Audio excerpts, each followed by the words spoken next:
The year was 2006, and Toronto became privy to what has since been called mighty cool, wonderful, adrenaline-dripping, a must-see event. The Toronto After Dark Film Festival was born. The festival showcased the best sci-fi, horror, and fantasy films not yet seen by Toronto audiences. In 2007, the festival returned, bringing genre film fans more of what they desired most. And it continued, year after year, supplying genre film fans with some of the greatest Canadian and international horror, sci-fi, action, and cult movies available.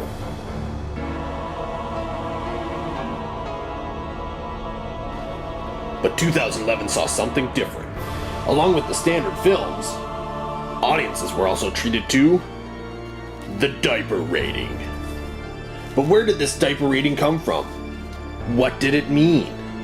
Many speculated, perhaps it was a rating of how shitty the movies were. Perhaps it was the opposite and just rated how good a movie was, man. We figure it's a combination of the two. The diaper rating indicated how many diapers you were going to fill with your own filth. That's right, how many times would you shit your pants due to the thrills, chills, and spills on screen? This is Toronto After Dark 2011.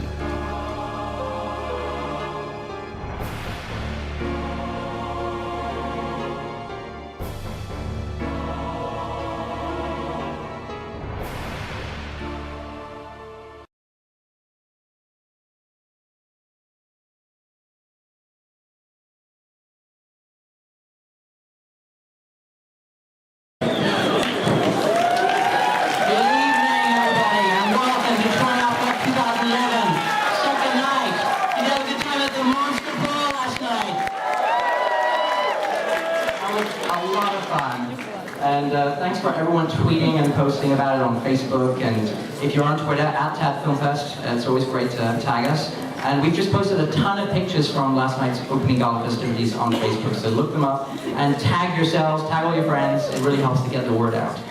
My name is Adam Lopez, I am the festival director, and it's my great honor to introduce you tonight to a very special screening.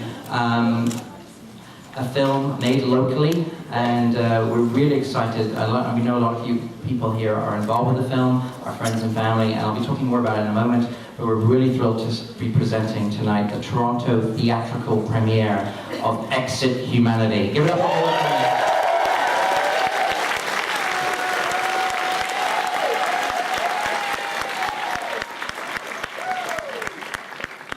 So, let me tell you about some other films playing at our festival before we get into more Exit Madness. Coming up straight after this, we have the world premiere of an eagerly anticipated cult exploitation movie, Father's Day. Words cannot do justice to this film. You have to see it. It's got, if this sounds like your cup of tea, I want you to scream and shout. It's got a serial killer, father-raping pervert, a one-eyed man, his stripper sister, a priest, and so much nudity and ultra-violence. I honestly think this film makes Hobo with a Shotgun look tame. You are going to want to see Father's Day. That sounds like your cup of tea. It's coming up straight after this, and we've got the filmmakers here in the house. A lot of fun. What have we got tomorrow, Saturday? It is our zombie appreciation night. Any zombie fans here? Anyone dressing up for the Toronto Zombie Walk? Well, tomorrow you will get a discount here as The Undead. We're the only film festival in the world, I believe, that offers a discount for zombies. So you'll get a break at the door. And we have two terrific zombie films for you at 7 p.m. Deadheads, awesome cult, just fun road trip comedy with zombies in it. Really, really fun. We're going to have that at 7, and we've got the filmmakers here for that. And at 9:45, the world premiere of War of the Dead. Really cool action war film with zombies in it. So look out for that, and we have the filmmakers here as well. Earlier on in the day, if you're an early bird and you're not going to the zombie walk, do check out a terrific collection of shorts. 1:30 p.m. tomorrow, Shorts After Dark, a fantastic collection put together by Peter Kapowski, our fantastic short film program. And at 4:15, Red Line, very cool Japanese anime. Come and see that. It is fully cranked up, crazy, energetic, animated film, and you just got to see it on the big screen. Okay, a few thank yous before we get into our films. Please give it up for Anchor Bay Entertainment. We love you guys. Moonlight and Space, continuing this festival without you. Our volunteers and our host, the Toronto Underground Cinema. Thanks, guys. And now let's talk about some movies. First up, we have a terrific short film playing tonight called Prick by a filmmaker, Colin Berry. Let's bring up Colin to introduce his film. Come on, tell us about Prick. Hello, everybody. Thanks for coming out. It's great to be here at this particular event. Wonderful to see all your smiling, beautiful faces. It's a real privilege to be screening at this event here, so a huge thank you to everybody at Toronto After Dark for selecting us and giving us our very first audience. So that's pretty cool. Yeah. It's a world premiere, yeah.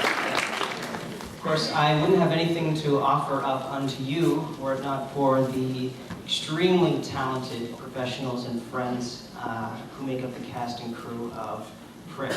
So, without any further ado, please enjoy the show. And we know that you're here for a very special feature, and I just wanted to say a couple of words about this film before we bring up someone to talk about it. This is fantastic. We have been searching for great Canadian feature films since we started Toronto After Dark 6 years ago. Something amazing happened this year. We found 5, not just 1, but 5 amazing Canadian feature films, 2 from the same company, actually 2 sets of 2 from 2 different companies. But from Foresight Pictures, we're so talented, and you know, I know a lot of you have been supporting this film. We're excited to be presenting it as well. It's a zombie movie, but it's a different kind of zombie movie, and it's really special. And I think it would be great to have the director come and introduce it to you and tell you exactly why it's a very special kind of zombie film. So please give it up for John Geddes. Introduce.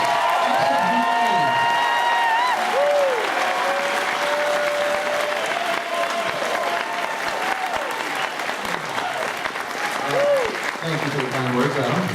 First of all, I just want to thank Toronto After Dark for having us here. We've been all over Europe for the past 3 weeks. We just had our USA premiere in Hollywood. So this is our homecoming. It's the first time everyone that made this film is actually here with us. So I just want to first give a huge call out to the cast and crew. Majority of them are here. The wonderful Dee Wallace is here with us. Like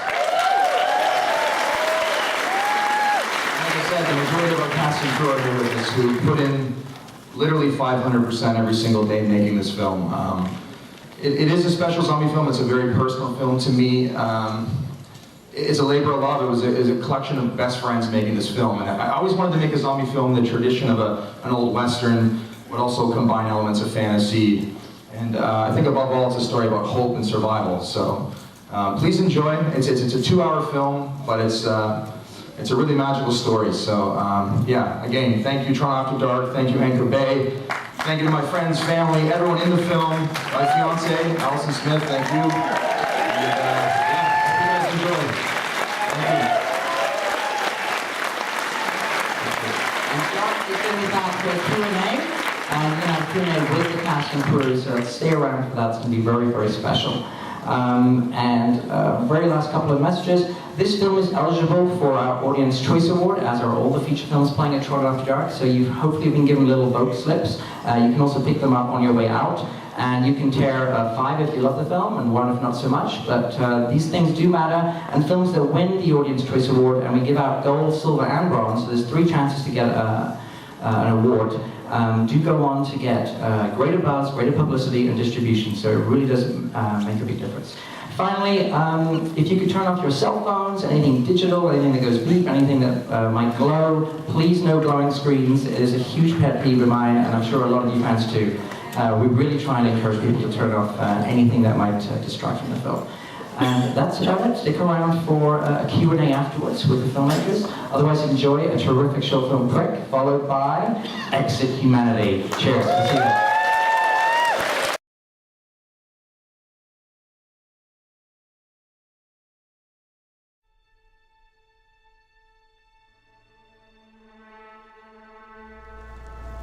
There is a time I want nothing more than just to get to tomorrow.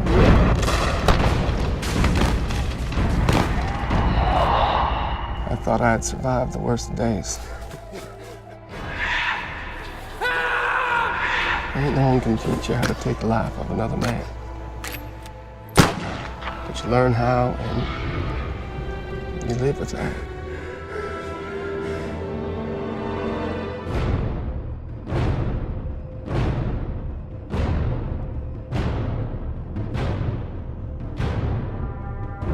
I said, what is your name, boy?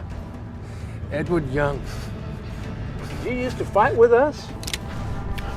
Can't kill a man who's already dead. I kill lots of men who are already dead.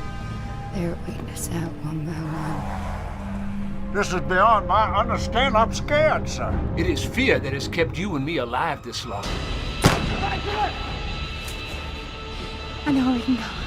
There are bigger forces at work here than you will ever. And you know that. If this is the humanity that is left, then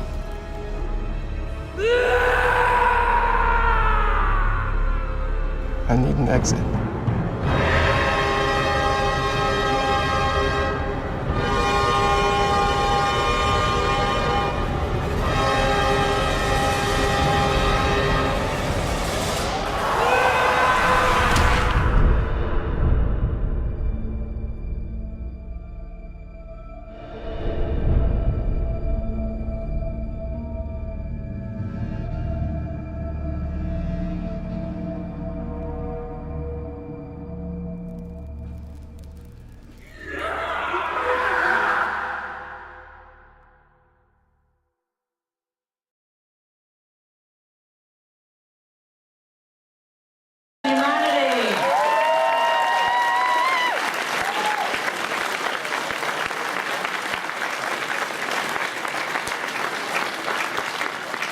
This is our largest crowd we have had in quite some time, so thank you all so much for coming out and also being very patient with getting into the theatre for tonight's sellout screening of Exit Humanity.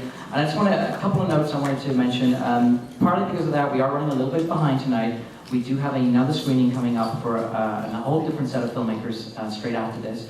Technically, it's supposed to start at 9:45. The only way we're going to get even close to that start time is if I can ask you on behalf of the festival and all my staff and volunteers to help us out with just a couple of things.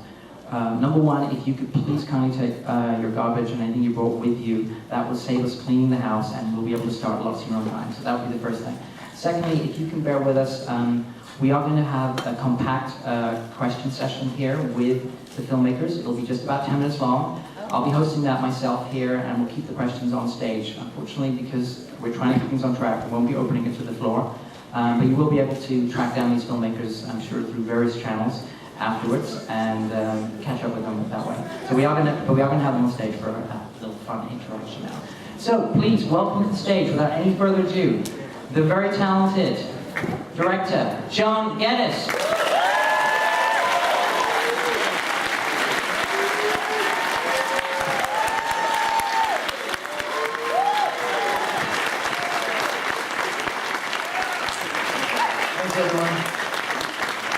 Because we have such a short amount of time, it's very important that we get everyone here that's been a part of this film up here.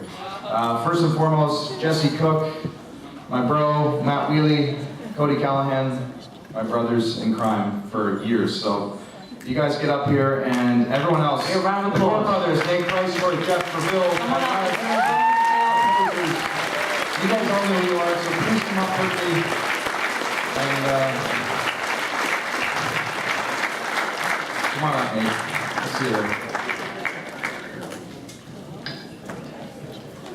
The wonderful and beautiful Dee Wallace, please come up. Dee.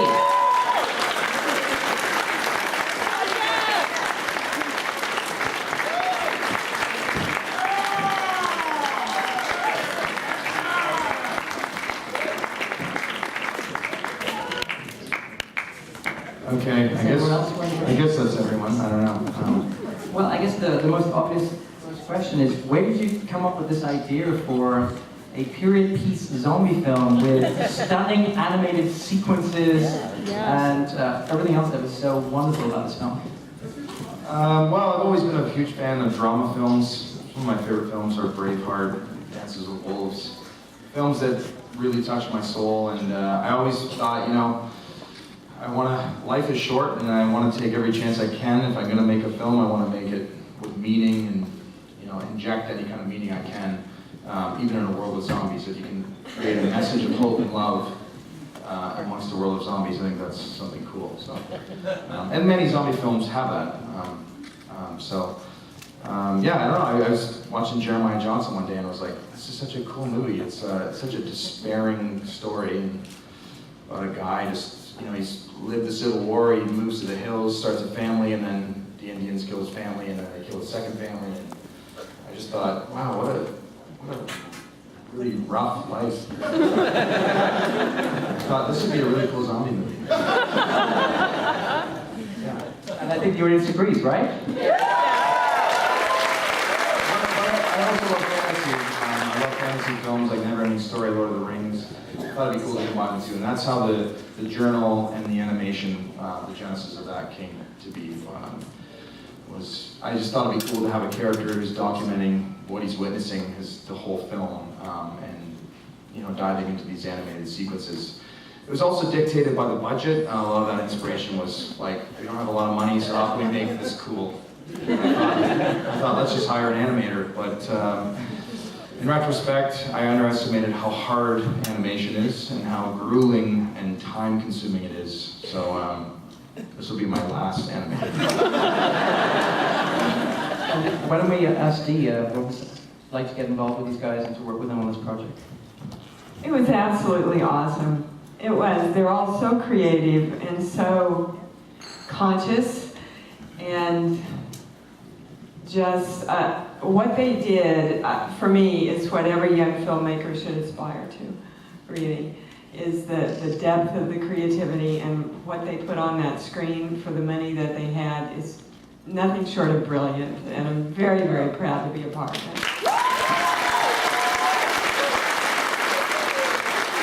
I must quickly say, this film is truly, you know, truly owed to everyone here on stage. I mean, everyone put in, as I said earlier, 300% every day. When you watch the film, those elements were real. We worked, you know, in the most grueling conditions.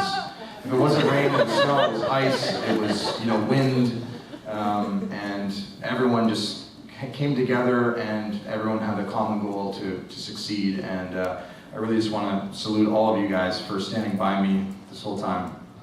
Truly, truly grateful for that. I mean, there were moments of true despair on this film. I mean, we threw a schedule out day one. I mean, when you want it to be perfectly sunny, it's rainy. You want it to be rainy, it's sunny. So we threw a schedule out day one, and we just let the skies dictate our schedule.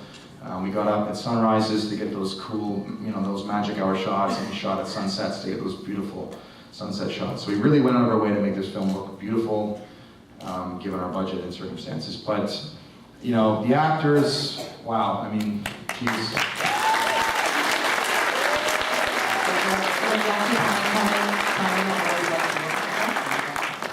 Yeah, I mean, Ari Millen played Wayne, Mark Gibson, the lead, who's my dear friend. He's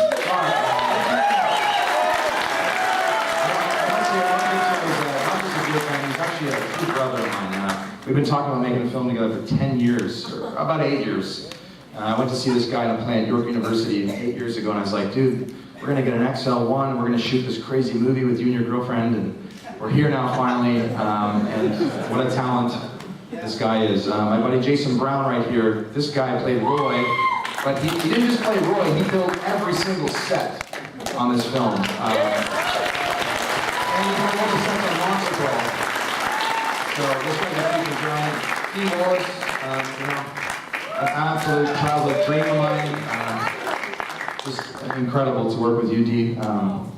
Wow, I mean, I wrote this, you know, when I was writing the script, I was like, I really think this would be a great role for Dee Wallace, and, you know, I was aware of your book and your whole spiritual, you know, your beliefs and stuff, and I was like, I think this would be really good for her. I thought it was too good to be true, but it wasn't. She really liked it, and she came on board, so.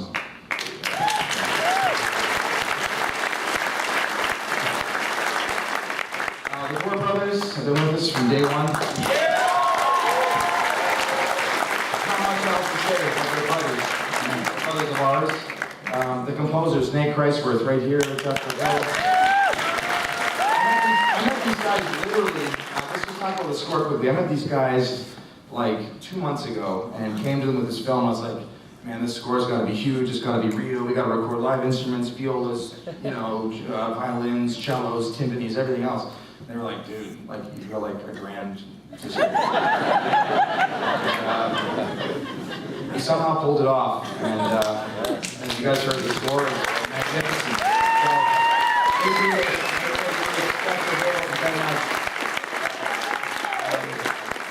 So, the producers, of course, my brother in arms, Jesse Cook, Matt Wheely, Cody Callahan. Alex Brown, our original. I'm probably forgetting a lot of names, you guys know who you are. Thanks so much. Adam Siebold. Where is Siebold? Oh, he's right here about that. Adam Siebold. Wow. This guy played Isaac.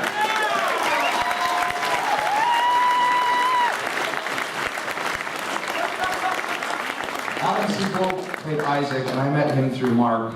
They did theater stuff together, and the day I met this guy, we were drinking pints. I was like, this guy's Isaac. And it blew my mind. Jordan Hayes, amazing. I can't say much about the cast. It was always our main goal was to really create an amazing cast, not just great actors, but friends. So when you're living in mud and sweat and rain and smell, it's nice to be, friends at the end of the day. Forrest was awesome!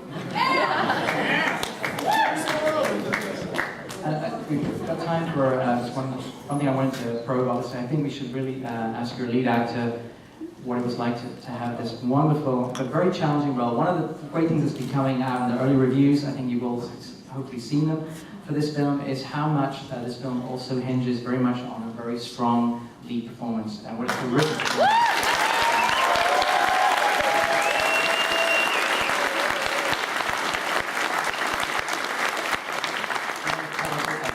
Experience, but it seems like it was a very grueling experience for all of you. Yeah, it definitely was. It started with a beard. A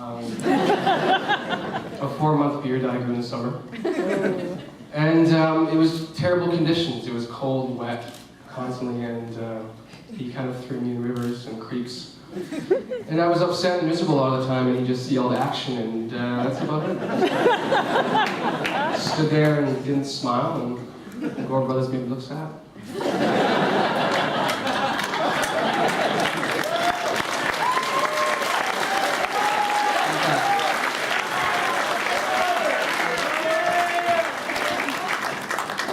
And unfortunately, that's all we have time for here tonight. Give a big round of applause.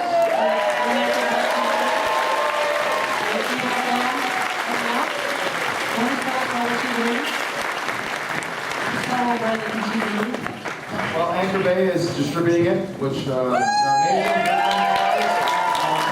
We don't have an exact release date yet, but in the new year, and we'll probably do maybe a short theatrical run in the city, maybe in some select cities in Canada as well.